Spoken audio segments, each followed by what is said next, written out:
Nagluluto nga po pala kami ng galunggong. Galunggong da. Dulasan. Ano yung dulyasan? Parang tulingan. Upa yan sa igilid. Ba, humingi pa kayo ng upa kay Lola? Oo. Wala nang kapal ng mukha niya. Hindi na kinaawa sa Lola niya. Hindi nga. Nung ako'y bata, hindi ako ganyan. Magkano binigay sa'yo? 20. Binigyan na tayo ng ulam. Tapos hiningi niyo pa yung 20. May bata ako, hindi ako papayag ng gano'n eh. 30, okay Hindi pa mo yan. sinabi, 30. O, diba? Hindi, joke lang. Siyempre. Wala rin yung si Lola eh. Ito pa po ang ulam namin.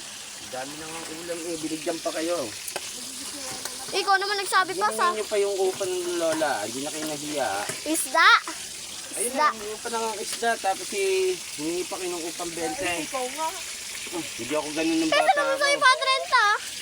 Pahig ba ako ng 20 lang? Papahig ba ako ng 20 lang?